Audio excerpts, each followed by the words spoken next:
Once upon a time, there was a witch who, out of all the witches that ever lived, was the worst witch of all. She was a very ugly old hag, and because of that, she hated everything that was beautiful. Every time she came to a thing of beauty, how dare you sit there and smell good? She'd cast a spell upon it. Turn to seed, be a weed. Day after day, she would wander around the countryside casting her evil spells. Then one morning, as she was changing cute little white rabbits into bats... Wiggle your little pink nose at me, will you? How do you like those apples? La la la la la la la. Oh, that song. It's beautiful. Well, I'll fix that. Following the sound of the voice, she soon came to a castle, and there, sitting in the garden, was a young princess, the most beautiful princess in the kingdom. La la la la la. So! A witch! Good heavens, where? Don't be silly, I meant you. Me? Oh, yes, me. And I'm going to cast a spell on you. A spell?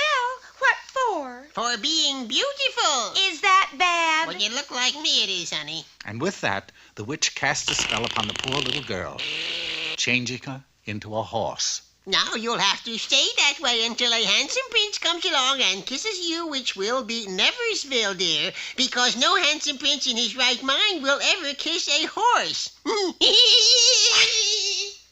Oh, darn. I hate days that start out this way. Alas, being a horse was quite a new experience for the girl, but she made the best of it by spending the next 6 months grazing in a nearby meadow and switching flies with her tail.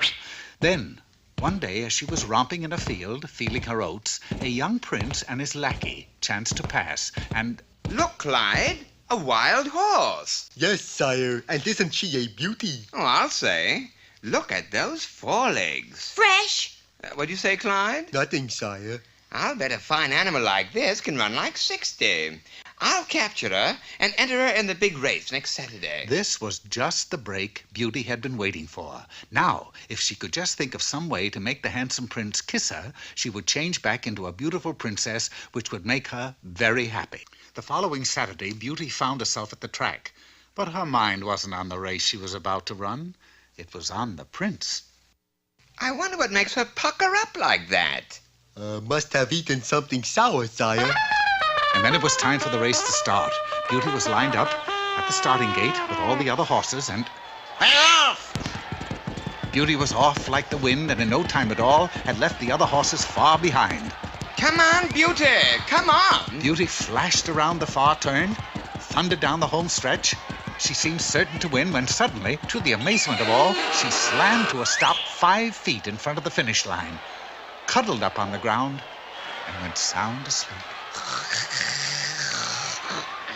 The other horses thundered past, and she lost the race. I hate to say this, sire, but I'm afraid that you got a sleeping beauty on your hands. Yes, I noticed that. The prince raced Sleeping Beauty again and again, but it was always the same. She would fall asleep just before crossing the finish line. I'll just have to take her to Merlin Leroy, the wise guy. He'll know what to do. Merlin Leroy was the wisest man in the kingdom, and when the prince explained the problem to him... Don't worry, young man. You just leave Beauty with me for a few days. I'm certain I can get to the bottom of this sleeping business. And Merlin went to work. Now then, just relax and think back as far as you can. Several days later, Merlin returned Beauty to the prince and assured him that he had solved the big problem. It's very simple, lad. Beauty has a kiss complex. What? Tomorrow is the last big race of the season. Enter Beauty, and if she goes to sleep again, just kind of, kiss her on the nose. Needless to say, the prince was quite confused, but he did as Merlin had instructed, and Beauty was in the big race the following day. Beauty was never in better form, and she ran like the wind. The other horses didn't have a chance, or so it seemed, but then, 5 feet in front of the finish line...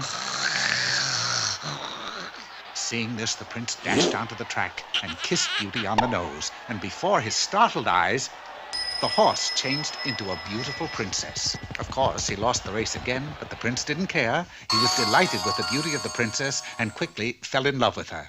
And so they were married, and the prince lived unhappily ever after. Yes, that's right, unhappily. For you see, even though Beauty was no longer a horse, she was still an awful nag.